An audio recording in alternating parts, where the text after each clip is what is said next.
Et bonjour tout le monde, bienvenue pour une nouvelle aventure. Avant de commencer, vous avez déjà vu le film Le Bon, la Brute, le Truand? Mais si, souvenez-vous, le western avec Clint Eastwood. Saviez-vous que la fin du film a été tournée au beau milieu de l'Espagne? Et ce que je vous propose de faire, c'est de se rendre sur les lieux du tournage.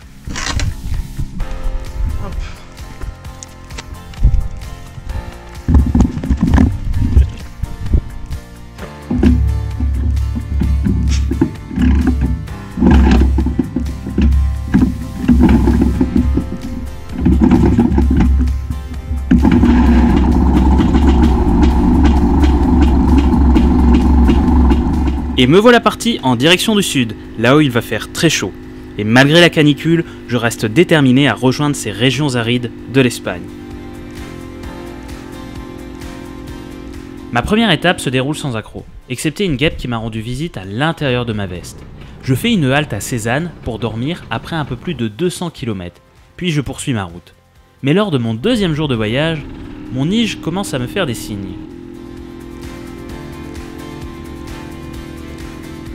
Là, je suis juste en train de me laver les mains parce que j'ai une mauvaise surprise.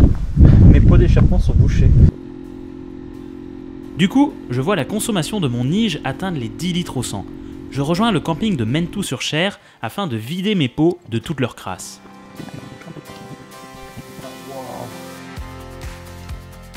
Ah putain.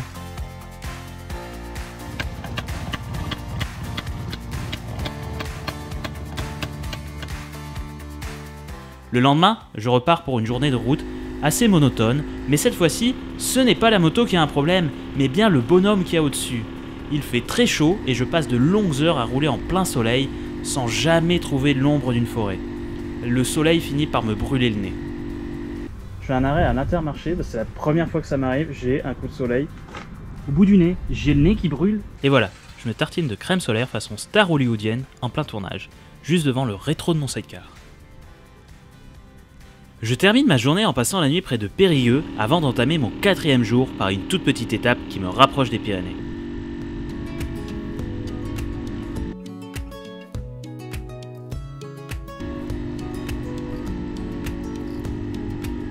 Le soir, je monte ma tente à Jaune, et comme je suis arrivé très tôt, je pars en excursion. Mais mes plans tombent vite à l'eau car il n'y a pas grand chose à voir ici.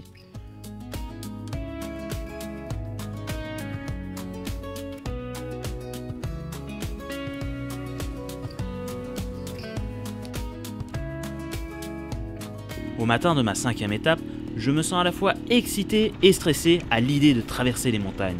C'est pourquoi je m'arrête dans un petit village pour souffler un peu.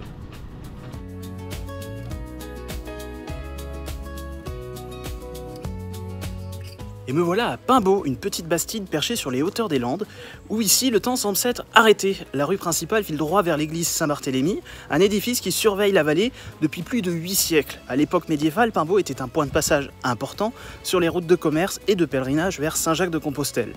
Aujourd'hui, c'est un havre de tranquillité, idéal pour une pause et pour profiter du panorama sur toute la Chalosse.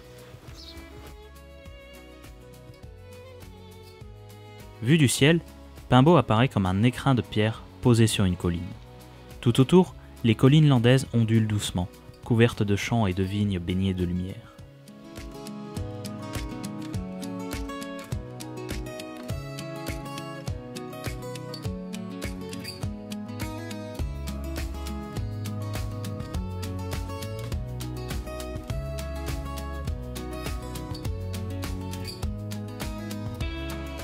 Je remonte Tencel en direction de l'Espagne.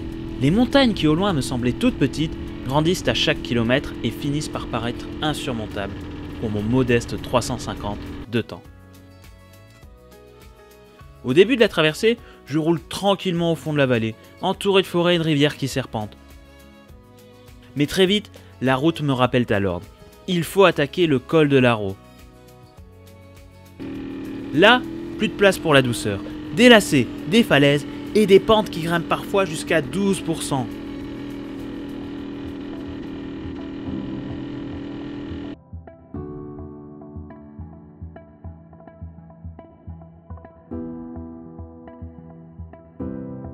Le moteur peine, mais le paysage est à couper le souffle.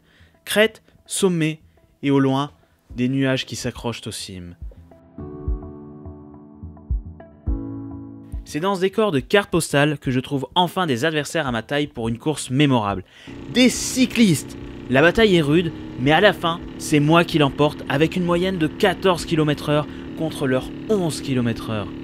Et la conclusion de cette folle expérience mécanique est qu'encore une fois, je prouve que mon Niche PDCA Chest est bien le véhicule de l'avenir.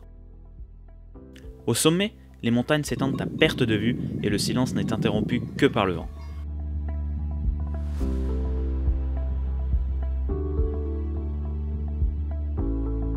Je me sens minuscule, mais aussi fier d'avoir hissé mon vieux sidecar soviétique jusqu'ici. Mais si la montée a été une épreuve, la descente en est une toute autre. Chaque virage me rappelle que Lige n'a jamais été conçu pour ce genre d'exercice. C'est simple, le frein à moteur est inexistant et les freins en tambour ne sont pas très efficaces. Le paysage défile vite, trop vite à mon goût. Ce soir-là, je trouve refuge à Ochagavia avant de m'enfoncer le lendemain dans les terres arides de l'Espagne. En quittant les Pyrénées, et surtout au matin, il fait frais et c'est très agréable de rouler. Après 90 km de tranquillité et de fraîcheur, je m'arrête dans un lieu assez atypique.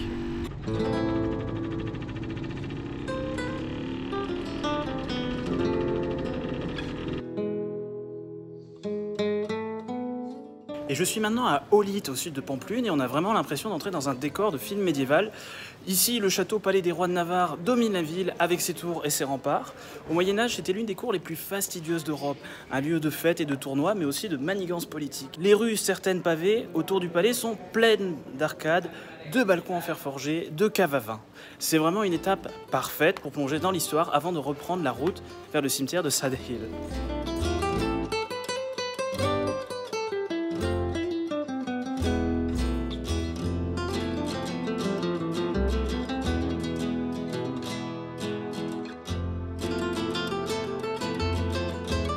Émerveillé par la ville, je ne me rends pas compte que ça fait déjà plusieurs heures que je suis ici.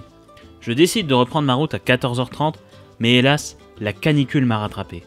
Dites-vous qu'il fait 38 degrés, que je viens de me brûler en touchant la valise de mon sidecar, que tout ce qui est rangé dans le sidecar est brûlant. Je pensais que ça allait être, bon, pas super isolé, mais quand même isolé un petit peu. Non, pas du tout, tout est brûlant dedans. Il y a un petit jerrycan de 5 litres, un beau jerrycan en métal hein, avec un gros joint qui en temps normal ne suinte pas, il suinte. Le réservoir d'essence de la moto, il suinte. Moi, je suinte. C'est affreux. Je reprends la route. Enfin, j'essaie. C'est affreux, là j'ai trouvé un petit coin d'ombre pour m'arrêter. En fait, j'ai même pas fait 500 mètres parce que à peine j'ai déposé le téléphone dans le... comment dire, là-dedans, le téléphone chauffe et du coup il s'est éteint. Et je me mets dans la peau de MacGyver en découpant des aérations dans mon porte-téléphone. Alors là, le téléphone refuse de s'allumer, c'est même plus marqué qu'il a trop chaud. Pourtant, j'ai laissé à l'ombre. Et bah ça, du coup, je l'ai fabriqué. Bon, là, j'avoue que je commence un petit peu à angoisser car je n'ai même pas pris de carte avec moi. Donc ne plus avoir de téléphone signifie ne plus avoir de GPS, ne pas pouvoir appeler quelqu'un, ne pas pouvoir trouver d'Airbnb ou autre. Et surtout que dans la ville où je suis allé, je n'ai même pas vu de magasin de téléphone pour en racheter un. Fort heureusement, après une demi-heure à paniquer, mon téléphone se remet à démarrer. Je prends la décision de rouler et de ne m'arrêter qu'à condition que je trouve de l'ombre pour laisser refroidir mon téléphone.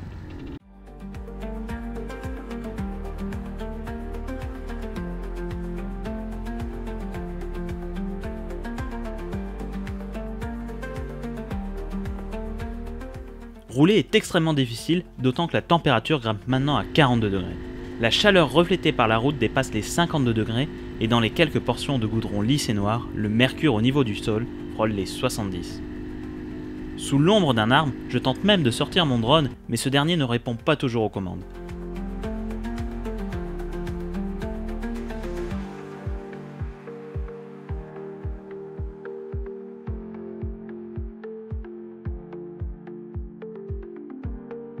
La notice indiquait qu'il ne fallait pas l'utiliser au-dessus des 40 degrés.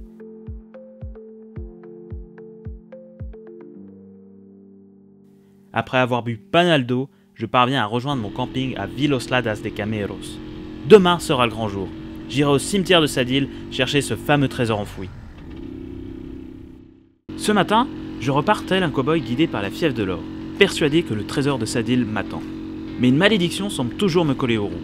Mon sidecar peine à avancer, comme pour me rappeler que rien n'est jamais gagné. Je dois m'arrêter au bord de la route, je démonte le carburateur pour le nettoyer en espérant conjurer le sort. Rien n'y fait, mais je réalise que mes ennuis ont commencé juste après avoir fait le plein dans une station bon marché. Je décide alors de remplir le réservoir avec une essence de meilleure qualité, et soudain, mon nige retrouve toute sa puissance. Je continue donc mon chemin en coupant à travers les pistes.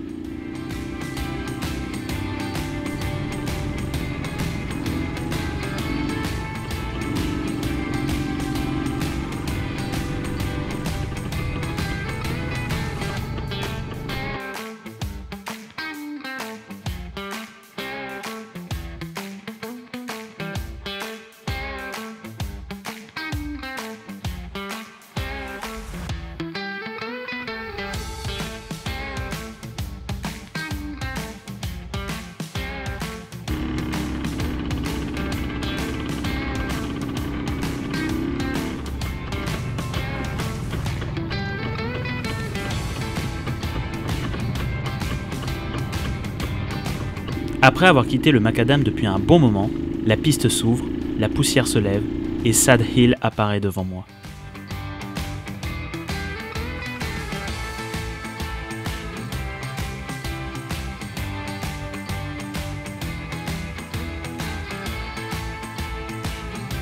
Et me voilà enfin arrivé au cimetière de Sad Hill. C'est ici qu'a été tournée la scène finale du film culte Le Bon, la Brute, le Truand.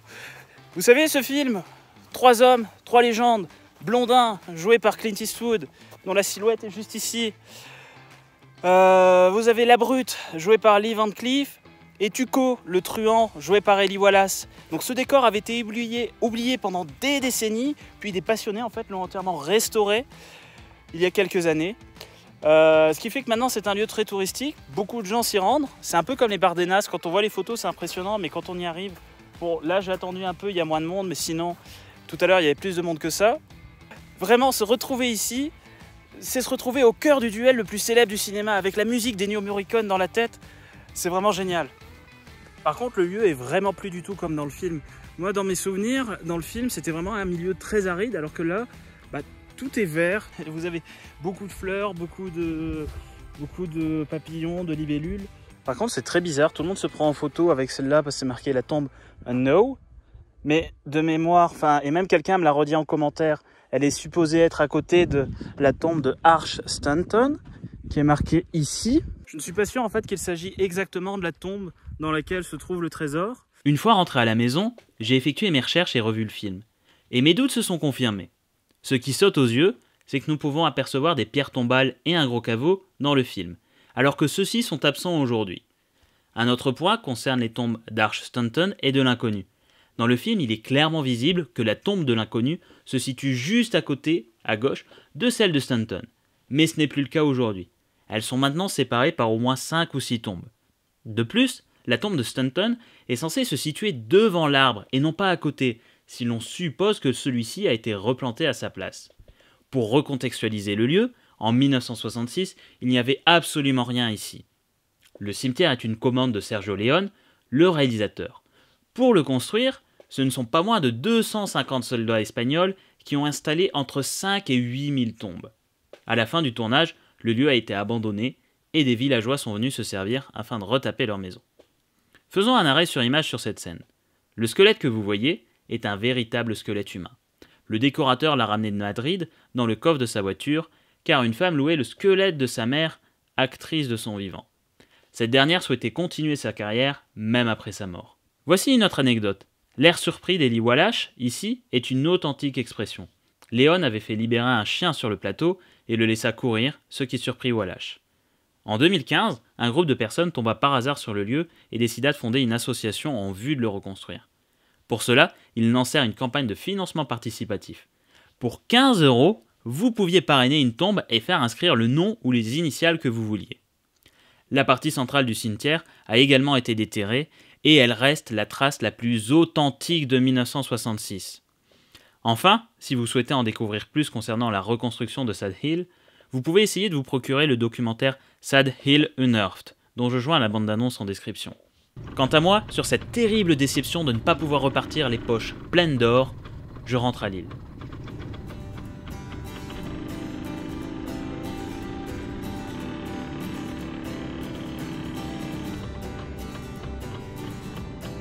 Après avoir passé une grosse partie de la journée ici, je fais halte près d'Ucero, dans un camping situé tout au fond du canyon del Rio Lobos.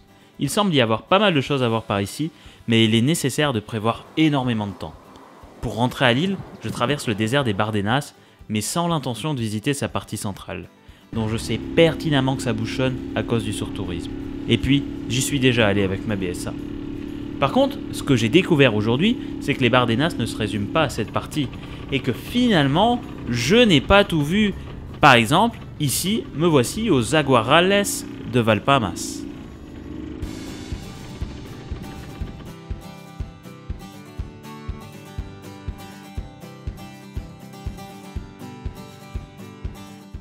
Je suis ici dans les Aguarales de Valpamas, un paysage presque lunaire sculpté par l'eau et le vent depuis des milliers d'années. Toutes ces formations d'argile avec leurs tours et leurs pics semblent sorties tout droit d'un décor de science-fiction. J'ai vraiment l'impression d'être dans Star Trek ou autre. On se sent vraiment tout petit au milieu de ce labyrinthe naturel et on se demande bien quel genre d'histoire pourrait se dérouler ici.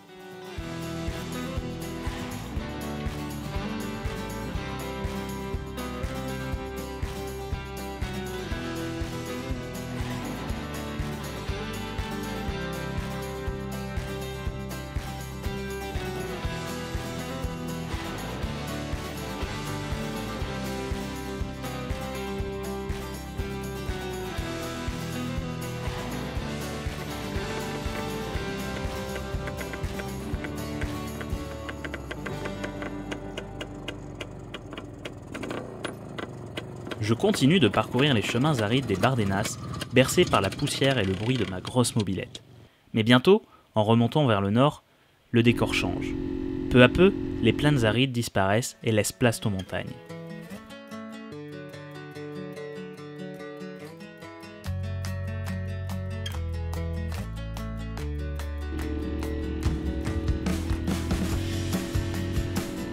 Après avoir passé une nuit dans les Pyrénées espagnoles, je traverse très rapidement la chaîne de montagnes en passant par le tunnel de Viella, qui mesure pas moins de 5200 mètres de long. Autant dire que j'ai passé pas mal de minutes sans voir la lumière du jour. Enfin, je poursuis ma route à travers la Haute-Garonne, le Tarn-et-Garonne, avant de faire une halte chez ma famille en Aveyron. C'est l'occasion pour moi de bricoler un peu la moto, car j'ai un manchon en caoutchouc qui s'est déchiré, et je dois le changer. Après 2 jours passés en Aveyron, je reprends la route. Je profite d'un passage par Saint-Rémy-de-Blot pour sortir mon drone. Accroché à sa falaise depuis près de 1000 ans, le château rocher domine toujours la vallée de la Sioule. Depuis ses ruines, le regard s'étend sur les gorges, les forêts et les méandres qui serpentent au loin. Même abandonné, il reste un repère majestueux au cœur d'un paysage qui semble hors du temps. Le lendemain, je prends la route en direction de Villeneuve-sur-Yonne, mais il pleut énormément et il y a parfois des orages. Alors je ne m'arrête pas du tout, excepté pour faire de l'essence et acheter un sandwich. À ce rythme, j'atteins mon camping à 13h45. Et du coup, je poursuis mon trajet jusqu'à atteindre l'île, après une étape de 600 km. Comment est-ce possible, me diriez-vous? La Hige est une machine confortable, une fois qu'on a réglé tous ses petits défauts. Sad Hill. Après des centaines de kilomètres, des cols, de la chaleur et quelques galères mécaniques, me voilà au bout de ce voyage. Ce voyage me rappelle que l'aventure, ce n'est pas seulement d'arriver, c'est tout ce qu'on vit en chemin. Et Sad Hill restera comme une étape marquante. Mais la route, elle ne s'arrête jamais.